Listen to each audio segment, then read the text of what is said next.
Well, folks, Don Jr. really went and stepped in at this time, and this one is too good to not talk about. He went on Twitter and he was trying to have some sort of gotcha moment, but he's the one that ended up getting got when Meidas Touch fact checked him. Take a look at this. He had this to say. You know who's not on the Epstein list? My father. Because if he was, it would have leaked in about a half a second. That's a fact. Actually, the fact is Donald Trump was on Epstein's flight log at least 7 times, and here are the receipts. You know, I love when people bring receipts, and I also love when we talk about the elephant in the room. And that is that when it comes to Epstein, conservatives only love to use his name if they're throwing accusations at Democrats. But whenever we point out the obvious about Donald Trump, they ghost us. They go completely silent. You hear nothing but crickets coming from their side. And Meidas Touch came out with this very powerful ad to show exactly what kind of person Donald Trump truly is. And I think we all need to see this one. Take a look. That Jeffrey Epstein was running a sex trafficking ring in the early 2000s that included underage girls as young as 14 years old. Donald Trump in 2002 said of Epstein, he's a lot of fun to be with. It's even said that he likes beautiful women as much as I do, and many of them are on the younger side. You were playing tennis and you came off the court. Quote, look at that piece of I would love some of that. It so happened that Trump was referring to Cohen's then 15-year-old daughter, Samantha. I'll go backstage before a show, and everyone's getting dressed and ready and everything else. And I'm allowed to go in because I'm the owner of the pageant, and therefore I'm inspecting it. I standing there with no clue. Donald Trump is heard making questionable comments about a young girl. A lawsuit against the presumptive GOP nominee alleges he raped a girl when she was 13 years old. You know about sexual predators and things like that. I mean, you sure. are one. All right, I was going to say that, but it's true.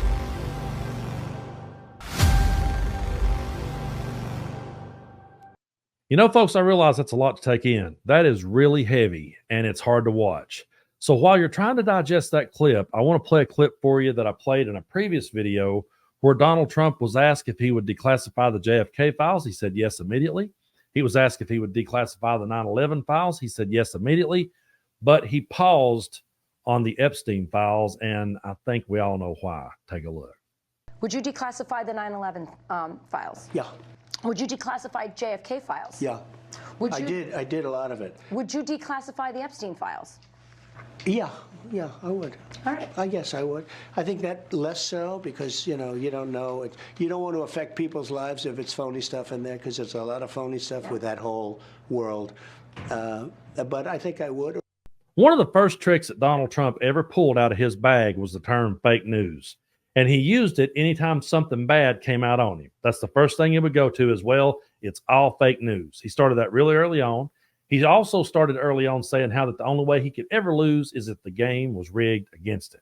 He did that in 2016. He did it in 2020. Months before the 2020 election, he was saying, don't trust the results if I lose. There's no way. The only way I could lose is if it's rigged. He calls things fake news, and he claims that the game is rigged so that he can say, if something bad comes out about him, see, I already told you there was fake news. So he didn't hesitate when they asked about JFK. He didn't hesitate when they asked about 9/11, but he paused and thought about it for a minute when they mentioned Jeffrey Epstein and said, well, I would have to look at that one because there's a lot of fake stuff in there. And he went ahead and said there's a lot of fake stuff in there to give himself an out if things were to truly come out. That's why when I seen him pause, I was like, wait a minute. If Joe Biden had a paused on that same question, if Bill Clinton had a paused on that same question, Fox News and every right-wing pundit and pretty much every news source in this country would be talking about it. But when it's Trump, they go silent because I think deep down they realize what kind of man he is. And what is the most disturbing part about that Meidas Touch clip as I'm watching it? I'm watching that going, I used to sit under ministers who used to hold us all to account. I used to sit under ministers who would say, you will give a account in the day of judgment for every idle word that comes out of your mouth and every perverted thought you've ever had. They used to tell us we would go to hell for simply thinking something bad. And now those same ministers, if you played them that clip from Meidas Touch, would find a way to spin it that it was either fake news or they would just go quiet and not want to talk about it at all. And that tells you exactly the kind of people they are if they would be okay with a man like that running their country and a man like that pushing their agenda. And I've heard ministers say, well, we don't think he's decent. I mean, sometimes God calls imperfect people, but he pushes our agenda. So you want a guy like that pushing your agenda. You want to be connected with a person like that who would say that type of thing about a 15-year-old girl. You're cool with that? I mean, when I watched that, I felt like I needed to go take a shower after it was over. That's how filthy it was to me. But they will sit there and they will watch that, and they'll find a way to sweep it all under the rug and then come back at us and say, well, both sides are all the same. No, they're not.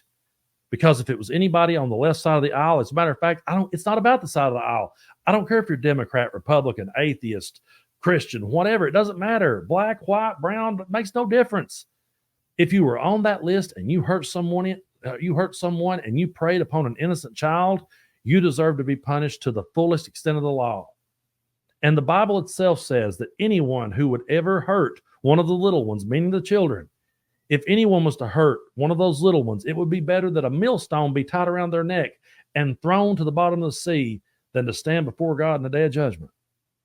But yet, he's the face of the evangelical movement. He's the guy that they give a pass for it. He's the guy that they compare to King David. It's absolutely disgusting, and it's cult-like, and I'm going to continue to call it cult-like. There's no other way around it. We have to call it for exactly what it is. It might be disturbing to some. Some might not like to hear it. It's hard to hear or think about the fact that your family members are in a cult. It's hard to sit and think about the fact that your loved ones, people you care about, friends of yours, have bought into this bullshit. But if they only use the Epstein files to throw at Democrats and then they go silent when it comes to that clip for Meidas, they never cared to start with. They never actually gave a damn to start with. There's no way they could ever convince me they cared.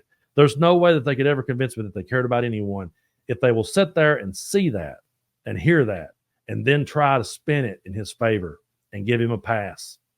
It's so disgusting. It's so pathetic. And he hesitated, folks. He hesitated when he was asked about that one. Why? Because the other two didn't involve him.